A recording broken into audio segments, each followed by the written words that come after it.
Hello,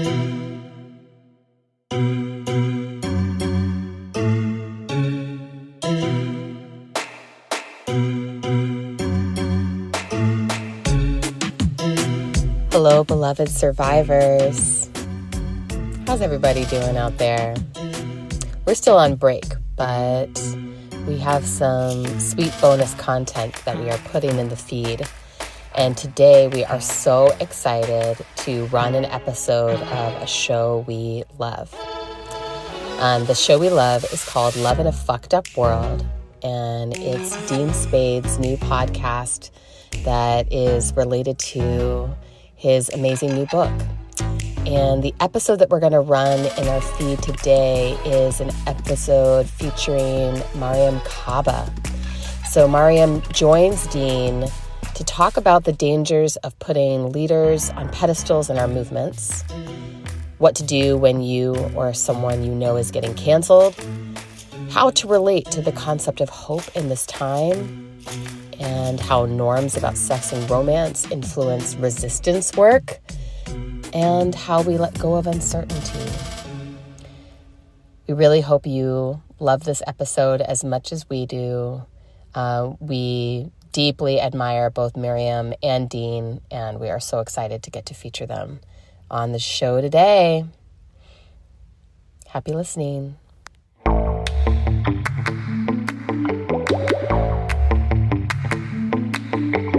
I'm Dean Spade. Welcome to episode 5 of Love in a Fucked Up World, the podcast, where we talk about how to build and sustain strong connections with each other, because our resistance movements are made of our relationships and are only as strong as they are. I wanted to say thank you to everybody who's been supporting the podcast. I really appreciate everyone who's listening, subscribing, and sharing episodes with friends. If you've been finding the podcast useful, I'd love to hear from you. You can find links to contact me in the show notes, or you can leave messages at Apple Podcasts or Spotify. I'm excited to share this new episode with you because it features a conversation with someone whose work and organizing have been hugely influential to me and to our movements. Mariame Kaba is an abolitionist and anti-violence organizer, writer, and thinker. In addition to being founder of multiple organizations, including Project NIA and Interrupting Criminalization, and if you haven't gone onto the Interrupting Criminalization website and looked at all the incredible resources there, I encourage you to do that right now. She is also the author of several books, including We Do This Till We Free Us, No More Police with Andrea Ritchie, and Let This Radicalize You with Kelly Hayes. Great books, really useful. She's also a curator, archivist, and zine maker, and a person who has developed and expanded ideas around abolition, transformative justice, and building accountable communities. It would be impossible to name all of the projects that Mariame is involved in that have benefited me personally in my work and our communities. Mariame, I'm so happy to have you on the podcast. Thank you so much for joining us. Thanks for having me on the podcast. I'm curious and I'm interested.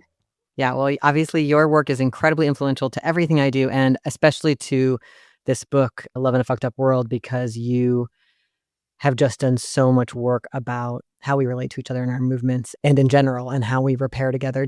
All of your whole body of work is so useful, and I'm really excited to dig in. And I especially was looking back at Let This Radicalize You, the book that you and Kelly Hayes published in 2023. Wild time.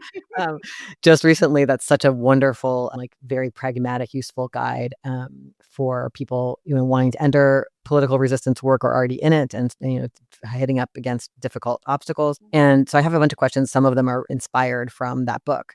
And the first one I wanted to ask you is, in Let This Radicalize You, you and Kelly Hayes write about the problem of how people in our movements put others up on pedestals. And it causes a lot of, drama, honestly.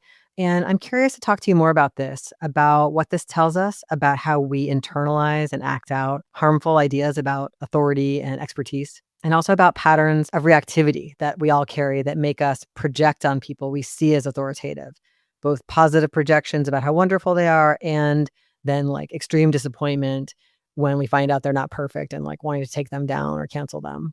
And I'm especially thinking about a lot of groups, people will have conflict in the group.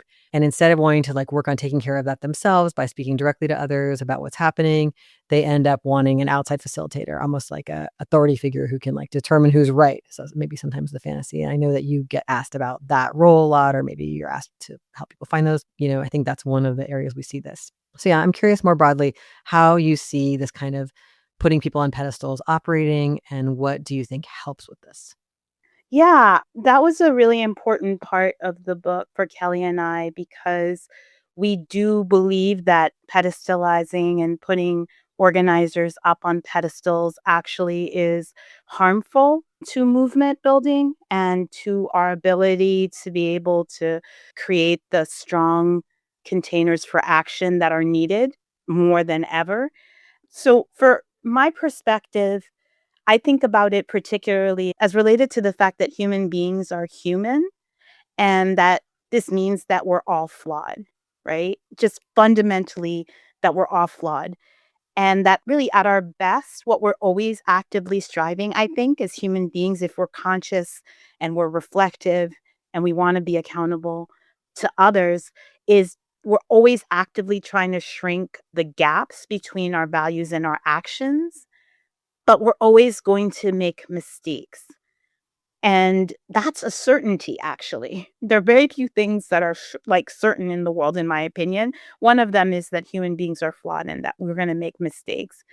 And when we pedestal other people, often we unhuman them. We kind of are dehumanizing them. And that leads to, in my opinion, oftentimes our expectations aren't right sized. So when we feel disappointed in somebody, we lash out. We are maybe sometimes extra upset, right? Because it's like you disappointed me personally. It's not just that you were disappointing, but that I somehow was in a parasocial relationship with you and you have fucked up and I am furious about it, right? Because I had idealized you in some sort of way. Again, unhumaning you. When in fact, the person did nothing but make a mistake or in many, many cases, disagree with you. Like you may believe in a particular aspect of a thing that that person may or may not even be an quote expert at, but just commenting on. And you hear something that doesn't comport with your politics. And then that person becomes an evil person. Then what do we do to evil people? We punish evil people. We ostracize evil people. We want to dispose of evil people. We want to get them out of here. So that's one angle of it. The other angle of it is that oftentimes it just makes it easier for our movements to be taken apart because you take away that person who's been pedestalized, or you lie about them, or you create myths about them. And then the whole movement is in shambles because everybody was looking to that person to do the things that each of us can actually do ourselves, but we've delegated to someone that we pedestalize to take on that leadership. And I think importantly for me these days is that a lot of people actually don't want to be in leadership. We may think that we could do it better than quote unquote leaders, but we don't see ourselves being in that position. And in part, it's because we see how leaders are treated. Okay. And those same exact ways where people can't be people who are fallible, where folks can't just have like hurt your feelings where, because there's something that feels really important to you that doesn't feel important to them. Like just the normal reaction of being a human being in relation with other people, which is compounded and mediated through these structures like social media and other things that are about distancing you actually from other people, not bringing folks closer to you. So there was so much in that chapter because, we talked to longtime organizers. We talked to Ruthie Gilmore. We talked to Barbara Vansby. We talked to Paige May. And we talked to Harsha and other people who were bringing up other points, like when they come for you and the issue around surveillance. How to be able to be in a space, for example, as Barbara brings up, you want criticism and affirmation for people who are in leadership, right? I love this quote by Carl Sagan that I keep in mind all the time. And he had said something like, let us temper our criticism with kindness. None of us comes fully equipped. And I hold on to that on a regular because it's so true, right? You have to be able to do both. You have to be able to critique and affirm. It's not just one or the other. I think the last two things I want to bring up around this are that Paige brings up in the book in her interview around kind of being grounded and being accountable to people you're actually in community with versus what is happening right now, which is people seek accountability from people they have no relationship with. You can't hold people who you have no relationship with accountable. I know this is the point which is a breaking point between me and a lot of people, including people I love a lot, is that folks keep using that language. And I'm like, but it's not possible. People will either have to take responsibility and choose accountability, but you can't make them accountable. You can punish them because that's something that's passive. They can just either accept or reject the punishment, but like, you can't make someone accountable. And so there's a confusion that I've seen where it's like people are like, you have to take responsibility. And it's like, am I accountable or taking responsibility for what and to whom? So I'm accountable to the wide internet for something you're disagreeing with me about? Like, does that make sense to you? You know what I mean? Like, is that what we're doing here? What are we doing here? Right? And I just think the last point is for the person who's pedestals, let's give a little thought to them and to like what kind of mental health, stress, all the things that come with being the person who's been pedestalized when you know you're just a fallible human being. Like, we give no grace there, and we just lift people up so they can be shot down, literally and figuratively. And so we just wanted to bring that up because in organizing, you're in a community of others. At its best, you're accountable to other people who can pull on you and be like, why are you going forward with this? This ain't it. We didn't agree to that. Like, that's at its best, that's what you're doing. You're not just an individual out there. You can do that as an activist, just be an individual, go out and just start talking and doing whatever the hell you want yourself. But if you're organizing, you have another group of folks who are part of that with you, you know? They're holding that down alongside. So those are some of the things that I think we were really trying to put out there around this. And we also don't want people to negate their own power. Yeah, I appreciate this. You know, because that idea of projection, I think, is really helpful to me. And because I see this as a cycle that happens. People have it with other individuals and with groups. Like, I met you and you're the answer. Yes. And I'm going to put all the expectations on you that are really high and see only the best stuff and even kind of like bump it up in my imagination a bit. Mm-hmm. I'm finally going to feel welcome, or I've never had friends who believe this too, or who were like me, or this lover is going to make me feel like I was never loved by my family, or this group is going to be the place where I belong. And then inevitably there's a cycle to that, you know, then there's the other side. Oh my God, there was one moment of difference Yes. or disappointment, and now you're evil. Yes. And you're so bad. And it's equally blown up big because it's so painful and it reaffirms every wound I ever had about not belonging or not being loved or not being seen. And I think we all do this. Like, it's that cycle, which in the book I call the romance cycle, but I think you could call it anything, call it the cycle of a rising and falling star or whatever.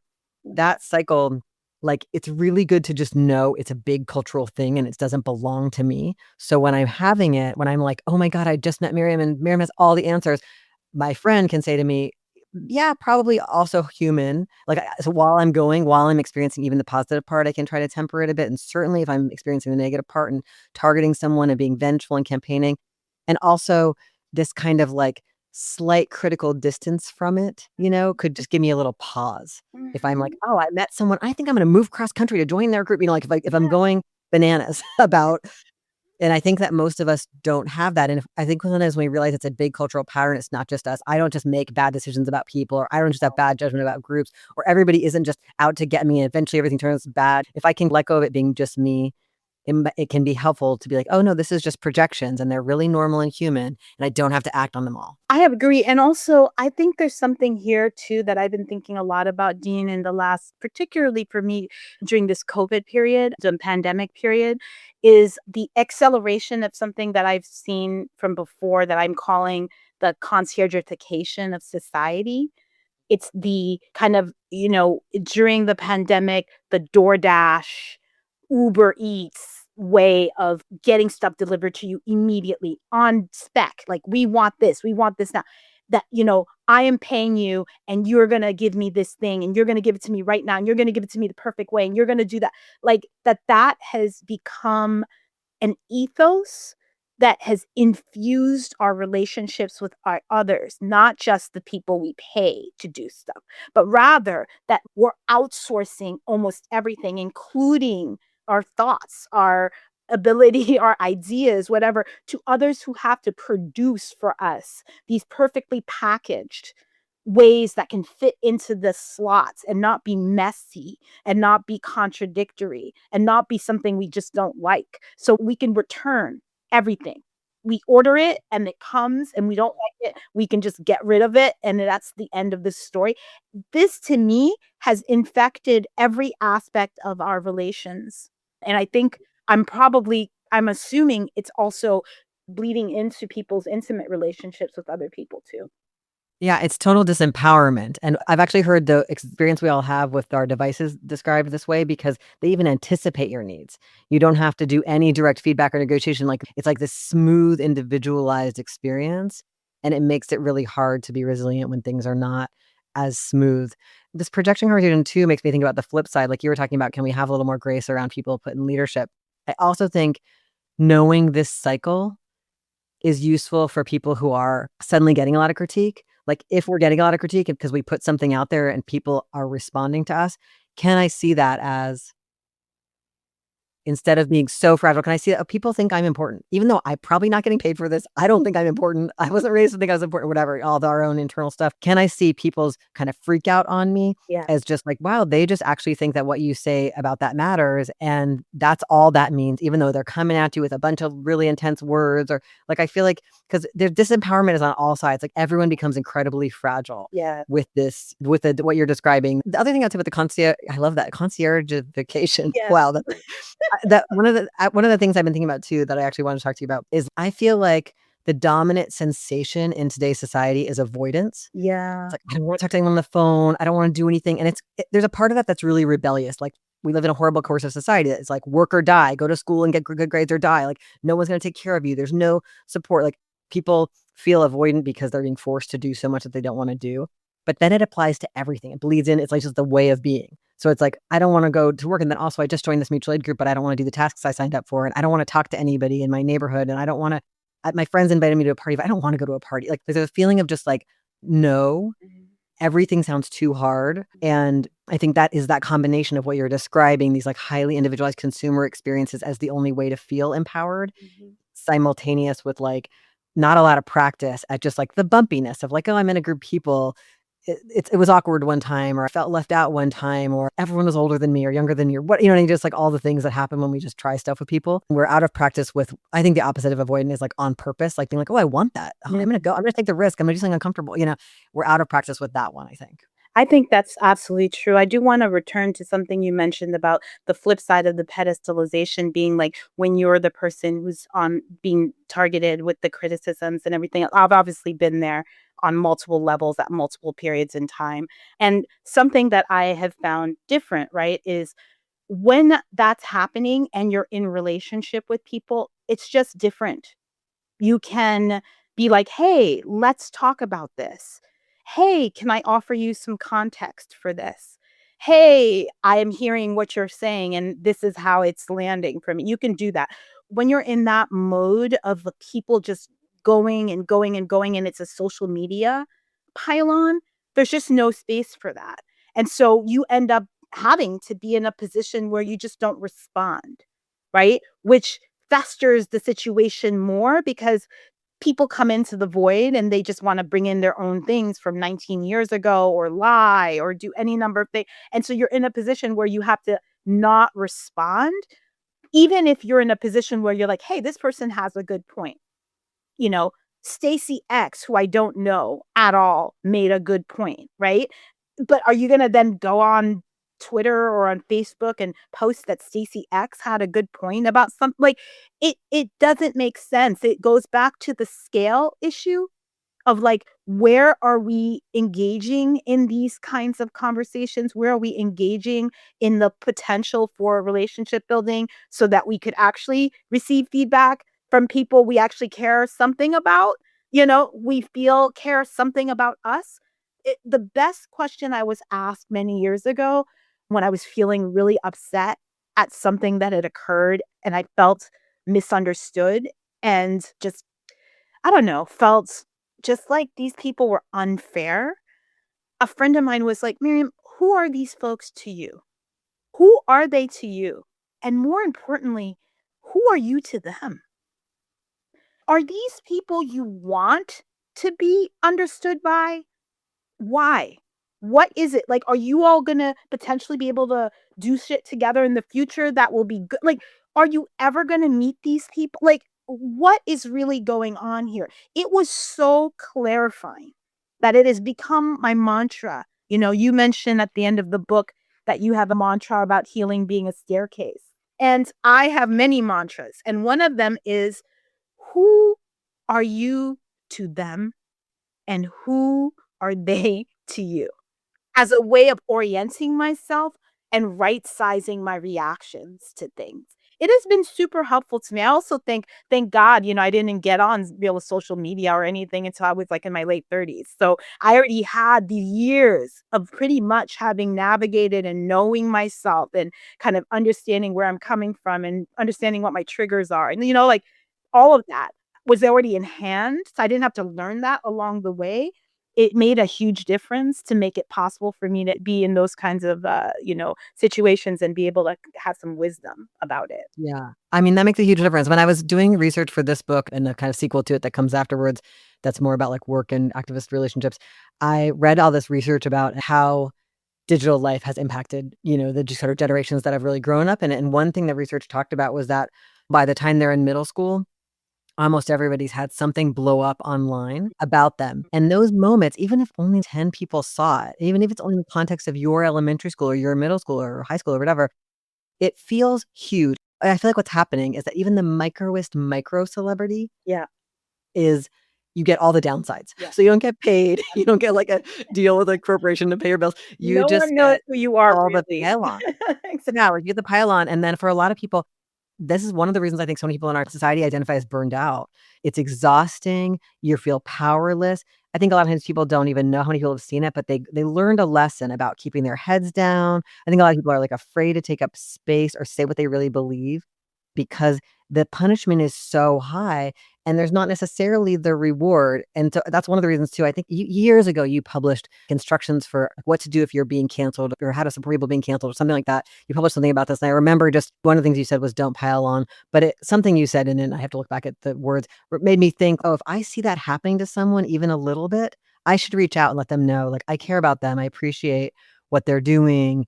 I can, we can give support to people we see this happening to instead of what people often do is like back off from them. Like, oh, I'm afraid to be associated with the person who's being targeted, even if I don't think it's fair. Yeah. So I feel like that's like, it's another moment for solidarity practice potentially. It is absolutely so. Yeah, and that was just a Facebook post many years ago because it's tempting. It's also tempting to jump in on the pylon with your own grudges and your own stuff that the person probably doesn't even know you have a grudge with them about. But it's the opportunity. People just, it's a normal thing. I feel like it's like the version, I just saw Gladiator 2, and it's like the version of the Colosseum where you just go and there's blood on the ground and everybody is like looking and wanting to be part of the action, and this is their time and they want to be relevant for the moment, so they're going to jump in too with their 2 cents, which often is just a lie or something they've told themselves and built up to some level of like, this is now also an infraction. They were mean to me in I walking down the street, they didn't even look at me, and that becomes this whole, it's about our own relevance and our own smallness in the world and a need to feel recognized, part of, belong, be part of things. Sometimes we take that and we kind of turn that around in like really corrosive ways. I see this a lot online because of the anonymity that it provides folks to be able to do that. But yeah. That thing you said about kind of who are they to me? Yeah. Who am I to them? Like, I spend a lot of time counseling people who've just done something, like they've just facilitated a session or like on Zoom and there was some weird stuff in the chat, or they've just put themselves out there in some way and they're getting some kind of negative pushback of just being like, yeah, we don't know that person. We don't know what they meant by it. We don't know why they said it. Maybe they show up to things and just say weird things to everybody. Maybe they've got a grudge about this one topic. We don't know. And then just kind of like, who do you know? I find that helpful. Like, who do I trust to tell me if my work is off base? Yes. Can I check in with them? Or actually, they already read it and said it was okay. And so, yeah, some people don't like it. Like having people having reactions just means saw your thing, you know? Really true. It's really true. But you know what, Dean? The point that you just made, we can't elide, which is that a lot of people don't have those people. Yeah, They that's just true. part of your book is also speaking to just an incredible lack, whether it's perceived or reality, of people having people to turn to beyond one or two people, right, in their lives. Putting everything on your romantic partner because you don't have any friends anymore, because you didn't cultivate those relationships, because you so a lot of people don't have the people in their lives where, Ella Baker would ask, who are your people? A lot of people can't answer that. And I think that has a lot to do with the structural ways that society now is functioning, but it has also to do with the fact that we don't practice being in relationship with each other in concrete, conscious ways. And so when we're in a moment where we need people, we just can't find them. And I have to say, I am very blessed and lucky, both in my family and my comrades and my friends, that they will tell me what they have to say, whether I want to hear it or not. If they feel that I was in the wrong on something, or if they feel like they noticed something and they're like, you could have done this better. Maybe you could have considered this, right? And that is priceless. That is the currency of my life. Not wealth, because I don't have it, but like the wealth in those relationships of folks who will tell me, what the hell, what are you doing? It's also a skill set. You showed up in those relationships Yeah. in some way that allowed both people to agree it was safe Yes. to give you feedback. So it's something I think we can all look at for ourselves. Do I give people signals that it's okay to give me feedback and I won't blow up at them? Yeah. I think, but yeah, the thing you're talking about, I mean, I have just been shocked in recent years by how many of my students tell me they don't have any friends, and part of it is that they move from somewhere to come to school and they stay friends online with the people from home. That didn't exist for us as Gen Xers. When we went away from home, we had to make new live friendships because you could only do like the payphone or the letter. And so I think a lot of my students don't make, even though they're people who I think could potentially easily make friends, they don't have obvious obstacles to it. It doesn't happen. And I mean, I know you say this to people too, but I just so strongly want people to know, like, the way to figure out how to have more people is to join groups, like go where people are meeting about literally anything, like a Yes. 12-step meeting, a faith meeting, the project that they're putting on the school dance, they're putting on the food fair, whatever, the food not bombs in your community, the anarchist social center, the like whatever, the radical bookstore. Like, and also the other thing I've been thinking a lot about, because I think there's a whole new set of people very upset and scared. A lot of people don't have a single friend who's more radical than them. They're always the most radical in the room. And so they feel a lot of alienation, and they also are being actually dragged in the wrong direction by the people they're talking to. And so I think the other thing is, like, if you feel like you're the most radical person in every conversation you're having about ideas that matter, you got to go find people who will help you develop and grow new solidarities, right? You can't be satisfied that you're the most radical person in the room. That's not actually, you're not fully supported then. No one really has your back enough, and you're not getting to grow. That is so, so real. And yes, yes to all of that. Yes to all of that.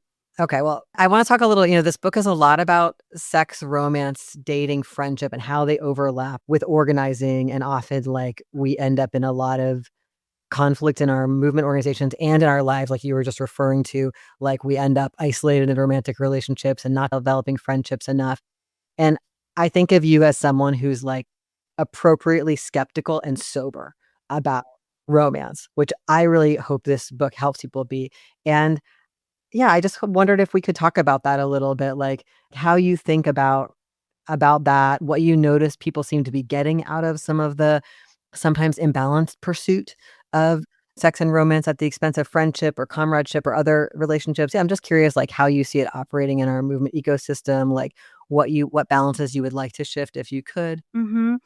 Um, I First of all, when I was much younger, I guess the spaces that I traveled in often tried to make our sexual and intimate relationships very political, like the patina of political over those particular relationships. And by that, I mean, so, casual sex and, non-monogamy were statements, right? They were statements against the way that, I grew up came of age in the midst of AIDS in New York City. Right? Like, it was a political act to be like, "No, I'm actually going to still have sex with people, even though everybody around me is scared and whatever, I'm still gonna react in this kind of way." Something about being young and having this feeling of, like, being brave in some way and not being shut down. Yeah, I think there's a lot there, and I haven't really unpacked it. I have never talked about this publicly, so I think a lot about this stuff as I think a lot about my friends who died and what was going on all around us and how that may have impacted some of us growing up and what that made us think about sex and relationships and life and all of that. But there was this kind of like, I'm non-monogamous. It's a statement against the heteronormative, horrifying, staid, conservative values of one person, marriage, the way things are going to be. And as I was navigating my way through that, both with the cultural scripts that existed for me as a Black young woman who was raised by return migrants parents from West Africa and Muslim, and what all of that ended up kind of like all the expectations of my gender roles, all my expectations of like, I was going to need to be married. Like I was going to college so that I could immediately then go into being married. Like that was the kind of trajectory that had been set for me. And then for me to be like, no, actually, I don't want to get married. I don't think I ever want to get married. Like was just like World War III explosion within the whole entire, not just my family, but like the large family, our culture, our space, all the things that ended up doing and being really impacted everything around how I think about relationships and sex and intimacy and partnership and all this other kind of stuff. But I think in a way that was really self-consciously like, I am not interested in marriage. I saw in many instances the way that marriage did not benefit women in my culture and in my community. I saw so much of their own desires and hopes just stopped, in order to be able to be some man's wife and the expectation then of motherhood and all those other kinds of things. So I have had a fraught relationship with the ideas of you have to get married, you have to in order to have a family in terms of children, you must be married to your partner. Monogamy is the way forward. You're a slut if you have relations with somebody, if you have sex with people before you're married to them. And so, you got to hide all that. Like, you can't talk about all that. Like, all of that is conditioned to me. So, add that to a culture, and you talk about this in terms of romance culture, add to that, that I'm living in the US where I'm literally watching Hallmark Channel movies regularly. I'm reading romance novels when I'm, like, 14. I'm reading Judy Blume books. I'm reading, like, all the things that I'm getting, like, the conflicting information about all of this shit and trying to make sense of it in the world. So then add in, from a young age, I'm part of movement spaces with people who are much older than me, violating all sorts of boundaries of consent, of, should you really be dating a 20-year-old when you're 15, like 25-year-old? What does that really mean in these kinds of spaces? But you're old for your age. Like all of this stuff, just trying to make sense of it for myself. So I just have a lot of empathy. I have a lot of humility for how difficult it is to navigate all this stuff just on your own, but then add in the fact that you have to bring other people into the mix, and then add in the fact that we're doing this in high stress environments where we're trying to fight forces that are literally trying to kill us. That's all so much stuff.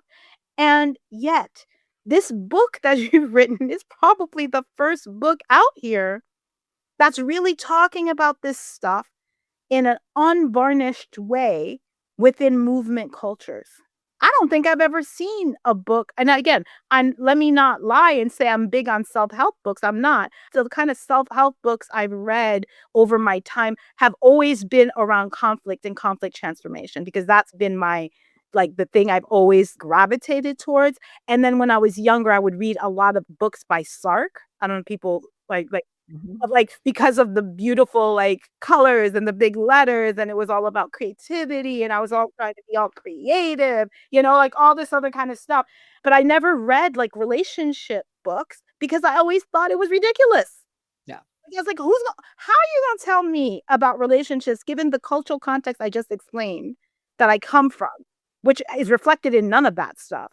I'm living through the hell zone of friggin' AIDS. Like, like, what do you have to say to me about love and romance that I'm gonna read and that I'm gonna be interested in, and that no one that looked like me or that came from the places that I came from was writing anything about that in the 1980s and 90s. So I did not come up on self-help at all, and I hated Oprah.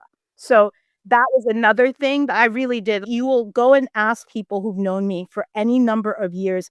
I have been on an Oprah rant since before people were ranting on Oprah, like way before. I hated her, and I thought she was so insidious on so many levels. But anyway, but Oprah, like that whole scene made me think of her. Yeah. Self-help made me think of Oprah, and I was absolutely repulsed by it, so I did not have anything to do with it whatsoever. But I've seen in our movements us not be able to bring our full selves often to the table. Like, generally, we are only allowed in some ways to bring certain parts of ourselves to movement space, but the messy part of, like, everybody who's sleeping together, people who aren't telling other people they're sleeping together, and they come into, like, very unethical things, they show up in movement spaces, and it's like, "You mean you're dating these 3 people at the same time and none of the other people in the group know? This is gonna be a problem," you know? Like, things like that where we can't be, like, open and honest about things because we may think we're gonna be judged or kicked out of the group when the group has certain values statements about all of that? So yeah. So I think I don't know if I made any sense, You did. but it's messy and hard and not easy to manage. Yeah. It's so hard. I also just think it's one of the areas of life where we all have just so much unexamined stuff. Oh, yeah, for It's sure. like it's your personal problem. It's which I think, feminists said the personal is political. Feminists said, let's look at what happens in our lives and in our sex lives and in our marriages and with our kids and say that's all political. And that's still a struggle for people. Yes. They're still like, I'm personally failing. What you said, that really just moves me. I don't know if you feel so about yourself, but your words made me think of it. I feel so frequently like my mom had a baby and gave it up for adoption before the pill exists. Like every woman in my whole history of all my ancestors never got to choose Yeah. whether or not they had babies and generally whether or not they got married. And like, it's just I just feel like it's such a miracle that I live in a time where I didn't have their fate. Yeah. And I feel such a desire for as much liberation as I can find in these areas of life and from the toxic beliefs that have imprisoned people, but especially women Mm. for so long. So interesting that you bring this up, Dean, because again, I very consciously, like, I was engaged to be married. I called off my wedding.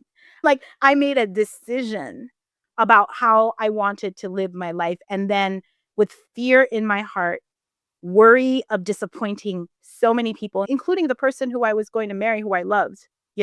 I just said, no, I'm not going to do it. That's not the life I want for myself. And I took in the what I knew was going to be hard, like the emotional fallout, the societal fallout, the cultural fallout, and then also the disappointment that I knew my parents would have, my family would have. To do that was very brave in retrospect. I I had didn't goosebumps. at the time, I did not feel it, but there's no way my life would be this life that I'm living now had I made that choice in my mid-20s.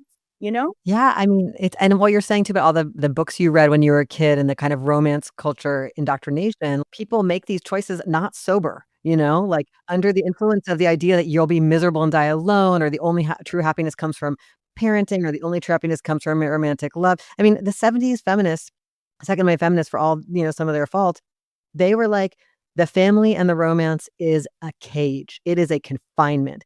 And I think that in a lot of ways, I think one of the reasons we've lost that story is because, of course, all the backlash to feminism in the 80s, but especially the same-sex marriage advocacy that was like, marriage is the most beautiful, dignified thing two people can do. That like totally just erased all the feminist analysis, all the analysis about how marriage has been a tool of anti-Black racism, of border control, of economic control. And instead it became like marriage. It's something that you want a right to do. And like, it's so beautiful. It's the place where you should get all of your needs met and you should be safe and happy and romantic. And like, that infuriates me because that 70s feminist second wave message about those spaces as confinement is so important, especially for moments like the one you just described, where you were like able to see something that you're not supposed to see, which is like, oh, this isn't going to work out for me. Yeah. And I also think the point that you make in the book about kind of like the hierarchy of relationships, that on the hierarchy of relationships, marriage, monogamous marriage is the height.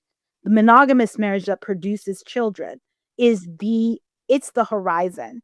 It's the thing everyone is supposed to aspire to. And if you don't have it, what is wrong with you? What is wrong with you that you couldn't attain that thing? If you say you didn't want it, it's false consciousness. Like there's other kinds of reasons for why you're being brainwashed. And I think for this generation that's coming up, in this current moment of trad wives and the kind of reinstitution again of the very conservative gender roles, and that you should have 14 children by the time you're 30, and like all that culture that had a little window of tamping down is now coming back full stream, that has direct linkages to the Christian fascist wave that we're in this moment worldwide.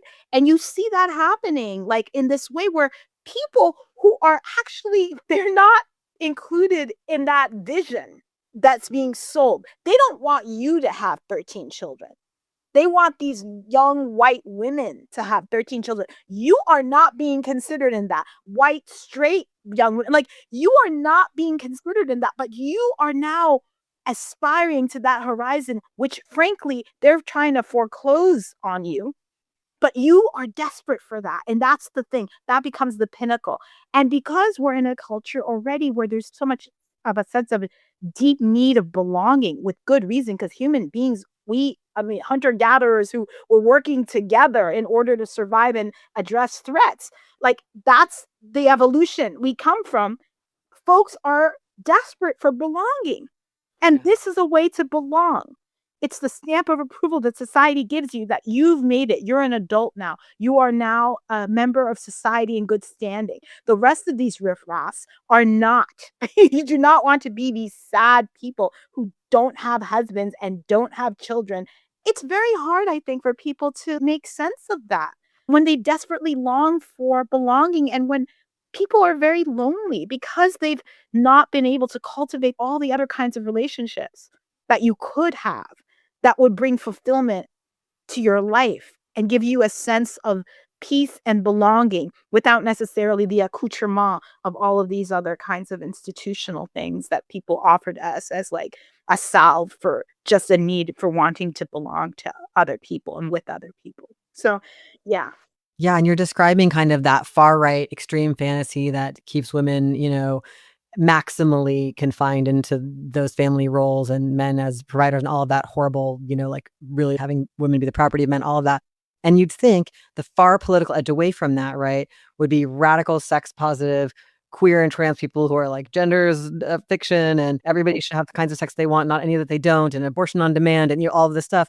And I think what's been painful in my lifetime, in my role in those movements, is watching that get foreclosed with a new domesticated fantasy where it's like gay people are supposed to like watch, shows about decorating your house, which I would consider decorating your cage in this situation, and like have this cult of domesticity and want to get engaged. And like, I mean, it's made a ton of money for gay divorce lawyers, but like other than that, I don't think it's reduced anybody's suffering. And so it's like, I think capitalism and white supremacy, like they heteropatriarchy, they have to constantly capture the people who are kind of edging over. And in the period, I think, especially of the 60s and 70s, there was a lot of pushback. There was a change in sexual culture, and people started to be like, we don't have to get married to live together. And a lot of people, came out as queer, and like a lot of feminist sexual politics happened. And there's been such a rush to recapture those rebellions. And that is heartbreaking to me. And the place it gets us is it makes you want what they want you to want. It makes you desire their image of the Barbie playhouse. And it's like, that should be your life. And maybe it's like a slightly different one. It's a multicultural one or a gay one or whatever, right? Like those kind of nonsense things. This book to me is about asking people to be like,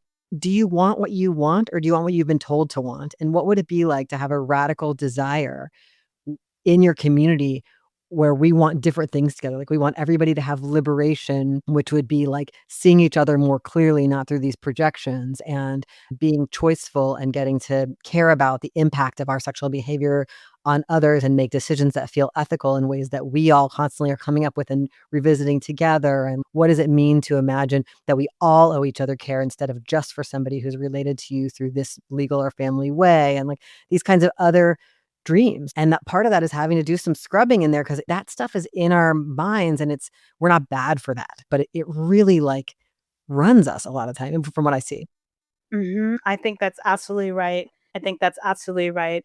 Yeah. So I feel so many different things about this, and I'm appreciative of getting to chat with you about it. And I just think that it's a struggle to try to figure out how to do all these things, how to be all these things, how to live in this like increasingly hard world that we're facing, and also try to make sense of all of this stuff. It's really rough.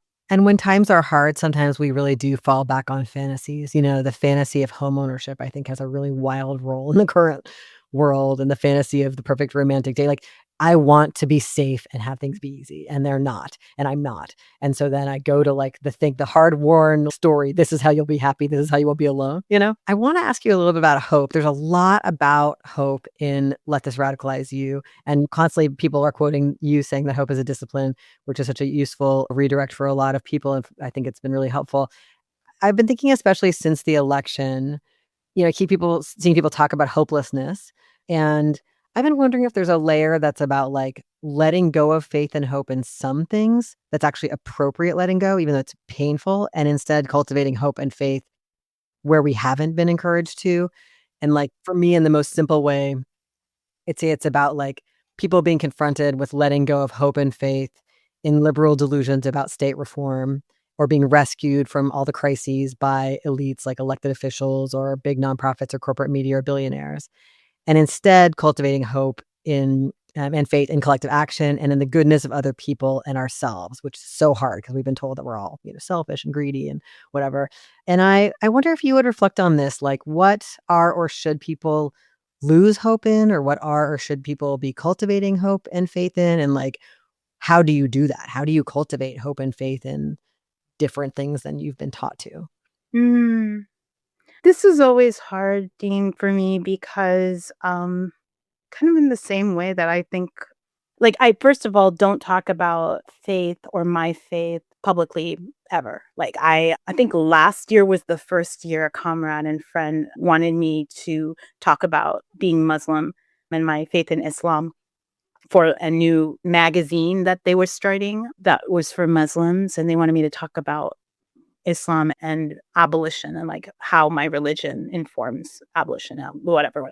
And so I agreed to do it trepidatiously for lots of reasons. So that's a question of faith. But over the years, what I've noticed is how furious some people get when I talk about hope from my perspective. And in a way, it makes me even more interested in talking about hope. Because people have very strong feelings about both concepts, about the concept of hope and faith. And it's either that these are seen as essential to life and living, or that they are seen as delusions, or at worst, impediments to getting to the horizon that we want to get towards and get closer to.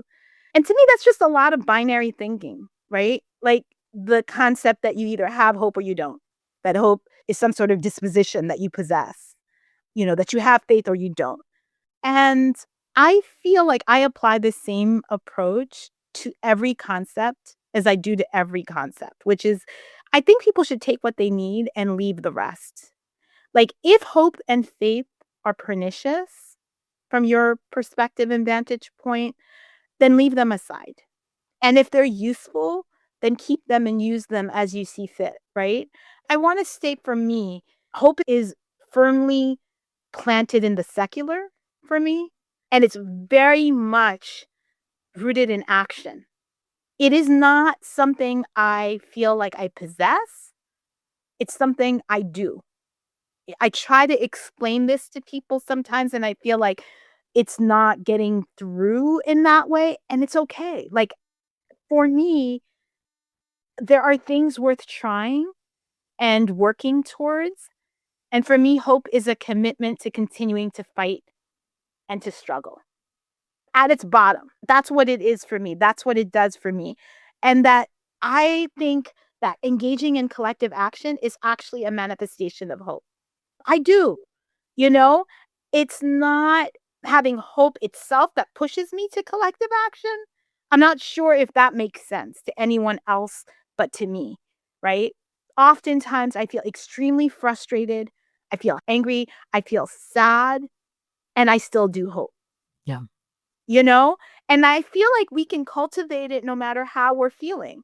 You can cultivate hope while you're grieving, while you're despondent, because I think hope makes room for itself besides every emotion since it's not an emotion to me. So, anyway, so all that to say that probably what I would like people to let go of is not hope or faith. What I would like people to let go of is certainty. That's what I would like to see people move away from, certainty.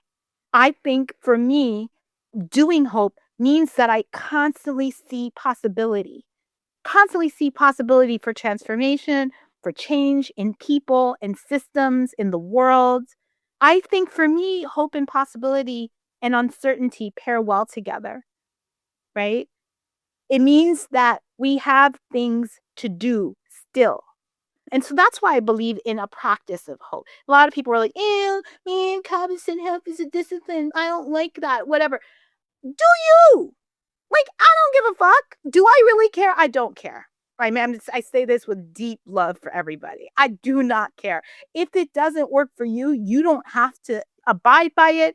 You don't have to talk about it. You never have to think about me. It's all great, you know? I also think I don't understand. It's problematic to me often that, like, why so many people feel like that hope somehow seduces people into unreality. You know? That it's like doing hope that's fucking everything up. And my thing is, but does hopelessness bring you closer to reality? Why would that be the case?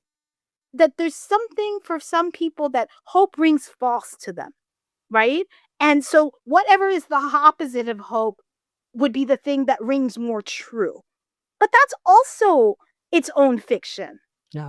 right? Like it's what you need to get through what I said at the beginning, which is the only way out is through when we were talking prior to this. Like, I think you should use what makes sense to you to get you to the next stage and the next stage and the next stage, which is to keep fighting, to keep trying, no matter what.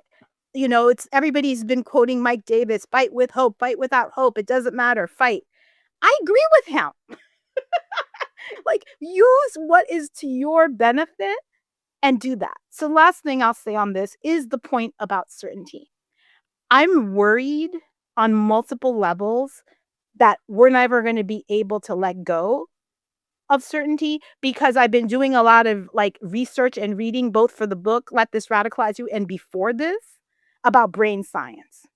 And I've learned over time that because like habits and recognizable patterns are how our brains have evolved to be uncertainty averse. Okay.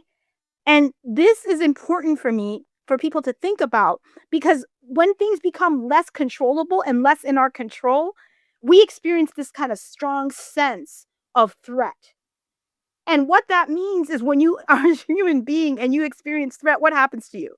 Your brain immediately goes to the kind of predictable response of fight, freeze, or flight. And once that happens, that shuts everything down. Everything down. But it also does other things which people don't know about, which is that when you're experiencing a strong state of threat, it leads to people decreasing their motivation, decreasing their ability to focus, decreasing the desire in cooperative behavior. When you're in a state of threat, you don't want to be going out to the group and working with some other people on stuff. You're trying to figure out how you're going to survive. And you're often looking at these other people as though they're your threats, right? So this is the conundrum, I feel like. So when I tell people let go of certainty, I am not being, how do you call it, naive here. I know that our brains don't do well in uncertainty, and we will do almost anything in our power to try to find predictable ways, predictable habits, ways of being that are not uncertain, right? And I think that if we could, though, let go of some of the certainty, I think it would open up so much more space for us to try other things. It would get us maybe further along from letting go of some of the authoritative, all the things we talked about all the way. Like, it would give us space to do those things more, but it's actually antithetical to the way our brains work right now in terms of human evolution. That's my thought. Yeah, I think the certainty thing is a really interesting thing to pull in. Actually, when I see people debating hope or hopelessness, I think what they're actually debating is, or what the people who are arguing that we should become hopeless so that we can be more oriented towards action, what they're actually saying is we need to let go of liberals' false hope. So I think that like the people I know who say that, who I think are smart, what they're saying is like, I mean, I feel like it doesn't matter what you call what you feel, as long as you join with others and do things that matter to you. So I don't have like a camp in it, but I think what I've heard them talk about it, they were trying to encourage people to let go of hope in institutions that are not going to rescue us, or in the United States itself as like the thing that's perfectible and could be fixed, that we should further invest in its framing instead of, going out there and doing stuff with our people to save each other and support each other and have each other's backs. And so they were seeing like it as a radicalizing step for some people when they're like, oh, this stuff isn't going to work out. I need to get with my people. And I think that's the same move that you could call hope, right? Where you're like, it's like putting your eggs in a new basket. And when that works, it's because we do embrace a certain level of uncertainty, like, or we change what we're certain about. Like, I'm certain I care about my people, but I'm not certain what's going to happen. Yes. Like, that's right. That's right. But that embrace of the thing that's yet unseen is taking a step in the point I'm making, which is uncertainty, which people do not like. And they do not like it for good reason, because our brains are wired not to like it as human beings. I know people do not like these concepts sometimes of brain science, but you know what? Folks know what they're talking about. And I'm going to tell you, as someone who's an abolitionist like you, when you are trying to tell people and convince them to jump over the fence to the other side of this thing, which they think is the great unknown, folks are like, hell no. Give me the cops any day. I know what they do. I understand what they are. They are predictable to me. They will shoot people and kill them. I know that's the case. But this thing you're offering me, which I'm not sure of, I haven't seen, I also don't trust anybody around me. Like, all those things going on make it so hard to make that sale to people that they ought to give up on the side of the things that are current in their lives that they can count on as they see, even though those things are killing them, as opposed to the other side, which they're not sure about. And people only do it in groups. I think that's what so much of your work is about. People, what lets us shift that is feeling like something else does have our back. And then I think there's also a thing that happens, I think, when someone hears about how like that the romance myth is a lie, or that the idea that the police will keep you safe is a lie, or that, wow, like the idea that billionaires are going to fix the ecological crisis is a lie. There's also some relief. The system is like, right, I know that's true. Fuck. Yeah. Yes. And so that space where people both feel like a relief that the truth is being told, and then a way to not be alone in kind of how that does pull the rug out from under what we're used to, even if we don't like it, So like, I'm going to let go of that fantasy that the cops can make me safe, or that I can find a partner and that'll make me happy and well, or whatever the story. If I bought a house, everything will be fine or whatever. Like, if I'm going to let that go, I'm going to need something else. And that's I where need I think, something else. yeah, I need you and I both so focused on get with some other people, because that's actually real. It's wildly imperfect, and they're going to annoy you and you're going to have fights and whatever. But like, that's actually a real thing, as opposed to this fantasy That's that exactly right. we want people to kind of, divest from. It's my push constantly. It's my 1 million experiments push.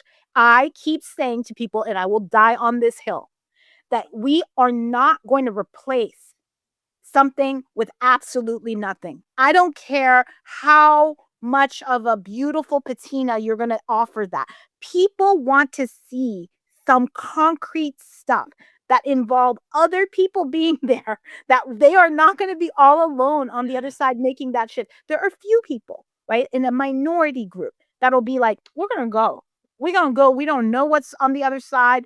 We're going to try it out. We're going to go there. We may all die in the tundra figuring it out, but we're going to do that. That is 1% of the population. Okay? That is not enough for us to be able to actually have a movement of people doing this in a significant enough number so we can shift our conditions enough so that we are actually in a position where we're closer to our horizons. So I just think unless we can offer some actual tangible stuff, and again, I'm not trying to say that the tangible stuff is going to be perfect. I'm saying I'm willing to try some things. I'm just willing to try it. I'm willing to see if folks are going to show up for it. I'm willing to try to make that space, that container. It's not going to be perfect. We're going to fight. We're going to have conflict. All those things are going to happen. But you know what? If we stay together long enough, I believe we're going to be able to move closer to where we're all trying to go. That's all I can offer. I don't have certainty about Jack. Okay, I am trying to figure out how these things could and could not work. If I knew for sure what the answer to everything was, why would I be here? I'd just be doing that thing, and I'd be doing it over and over again, regardless, right? I'd be doing that with other people, and we'd be like closer to where I want to be. I don't know if what I'm offering is going to work. I have no idea, but I'm willing to continue to try. And that to me is the hope. That to me is hope. It's the doing of that. It's in a consistent way. I am going to die trying. That's it. That's my commitment. Now, other people can be all in their own whatever, and they can have semantical fights, especially in grad school. And I don't care. I don't care. I want to know what you're up to. I am so interested. I'm like leaning forward on the people who are making shit every day because I'm like, tell me what you're making, please, and let me be part of it in some way. Even if it's just a conversation we're having over coffee, I want to hear what you're up to because we need a lot more so that we can get a lot of more people to feel more just empowered and excited and like on that road of we are transforming our conditions. We're on the march. We're trying to get out of this mess and we're trying to go somewhere else. We're not sure if where somewhere else we're going to be is going to give us all the things we need. We know it's going to be imperfect because we're imperfect, but it's got to be better than this. Mhm. Got to be better than this. What you're saying makes me think it would be so interesting to talk to people, those who can remember, what was the moment a given person felt enough faith in others? What's the moment? 'Cause I've gone to a workshop where somebody said, like, what's the moment when you like stepped off the curb in terms of your activism? I think that's, could be considered it's only about people who walk in a certain way, that language, but that idea of like, when did you like go to higher risk? When did you go all in with people, even though there was uncertainty? Was there something? And I think 1 million experiments is a project that's about this. It's like, hey, look what all these people are doing. Does that make you feel like there are a lot of people doing this, so you're not alone and you don't have to figure it all out, but you could try one thing, and like, are those kinds of feelings? And it'd be fun to like interview people. Another thing you said, you just mentioned like, die trying. And I think a lot of what I've been doing the last few years is trying to talk to people with more sobriety about ecological crisis and societal collapse, and just kind of like, wow, things are in a really rough state and there's a lot of reasons to be kind of in denial. And how can actually being willing to see what's going on not lead to immobilization, to this exact thing like, wow, I don't know how this is going to turn out. Like, I don't know if it's going to turn out with human extinction or what's going to turn out, but how would I like to spend my life? I'd like to spend my life with other people in struggle. And I often think about like the people who had like rebellions, like slave rebellions and rebellions in Haiti before the Haitian Revolution, like all the people who tried stuff and died, and it didn't meet the goal. And also all of those rebellions are unfinished, obviously, because people are still experiencing all of those harms, but like that's beautiful. And like, can I feel any of their courage? Because the courage is, you do something you don't know how it's going to turn out. I think that's so hard, Dean. I think that is so hard. And I think it's so hard for that to be somebody's motivator. Yeah. I think this is why the question and conversations about hope, why people are asking constantly, is there hope? Is because it doesn't make sense. We want meaning in our lives and we want lives of purpose, right? We also don't. We also want to eat and have fun and do jokes and do all the things. But human beings crave meaning and purpose too. It's not either or. And so oftentimes, I think in social movements, we're calling on people to speak to and fight on that terrain of meaning and purpose, right? And part of how people are doing that is to be able to say, there's a possibility of not this current condition we are living in, a different condition that we could live in and that my kids could live in and that my nibblings could live in. And that is meaning. And how do we derive meaning and purpose? Through doing. We don't just initially, it's not the feeling, I don't believe. It's not the feeling that motivates that. It's the doing that motivates how we then create meaning and we create that ability to be able to feel like we have a purpose. So it goes back to my point about hope. Being in the doing is that if you don't have that, if we're not doing things together on a regular, you can't access that. So you're like, is this all there is? You mean this is just it? I'm just going to die. But you know what? I keep telling people, especially young people in my life, I'm like, you're here now. You're here now. So the question is, what are you going to do with the precious time you have now, here, in this moment? What meaning and purpose can you derive from your life in this moment? I don't want you to stay just in the day-to-day grind of looking right in front of you at only what is directly in your purview. I want you to look up a little bit and think about. That's why, people use language and make fun of people who talk about the importance of dreams. Dreams are incredibly important to get out of the muck of the day-to-day and to consider something else, to consider an elsewhere within. This is very important.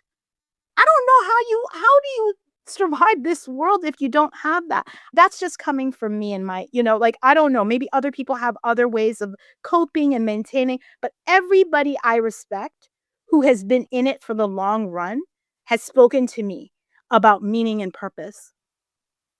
Meaning and purpose, however you can get that. For some people, it's their faith.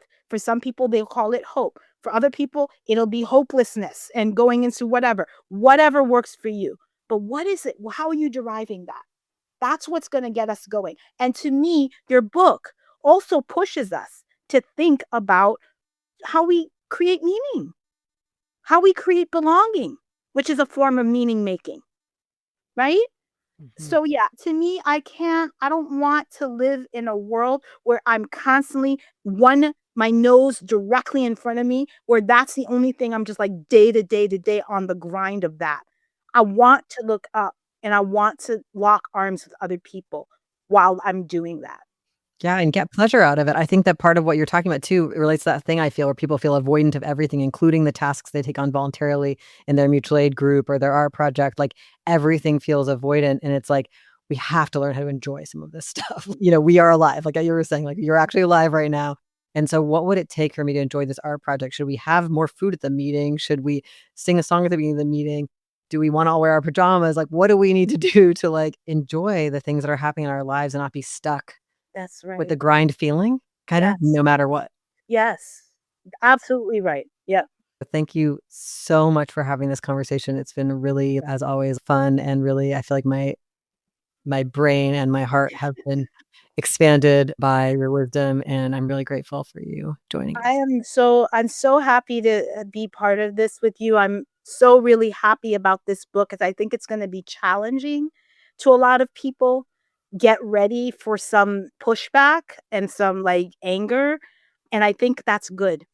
I think that's good. We need more of folks being shaken out of complacency and having to directly confront and face what is it about this? Like, we say this at Just Practice all the time, curiosity and judgment can't coexist. If you're feeling the judgment coming up, ask a question. Ask a question. What is this really about? Why am I feeling like this? What's going on? I read some of this and I was like, really? I don't know. I'm not down with Dean on this. But I'll put it down and I'll come back and maybe in 2 weeks I'll be like, you know what? Let me revisit. Thank you for struggling with it. But again, like we should do that with all our people and we should do that with everything we engage. And we are still comrades and friends. And we're not going to always like absolutely agree 100% on everything. And that's what makes life friggin' interesting. Yeah. That's what makes life interesting. And like, I hope people take the book in that spirit and also don't read it by yourself. Read it with some other people. Love that. Read in a group. Absolutely. Thank you so much. Of course. Thank you to Mariame Kaba for this conversation. The last time I saw Mariame in person was when we did an event together at Blue Stockings in New York City in February 2025. She handed me the most gorgeous bag of zines and beautiful things, and I was struck again by how boundless her creativity and generosity is. She makes so many beautiful, useful, practical, and inspiring tools for our communities and movements. May we all tune in to the aliveness that Mariame Kaba models, unflinching in the face of difficult conversations and unrelenting in responding to the conditions of the world. I know that right now, Mariame is working on a book drive for Blue Stockings, which is a really important radical feminist community space in the Lower East Side in New York City. You can find more information in the show notes and on Mariame's social media. Thank you for joining me for this episode of Love in a Fucked Up World. This podcast is based on my new book of the same name, which is out now from Algonquin Press. I hope you'll pick it up from an independent bookstore in your community. You can find a full list of resources mentioned in this episode in the show notes. Whenever I introduce guests on the podcast, I try to keep their bios as succinct as possible, which is always a challenge because these people have done amazing things.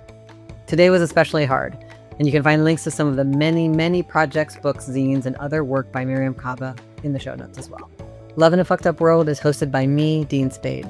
It is produced and edited by Hope Dector.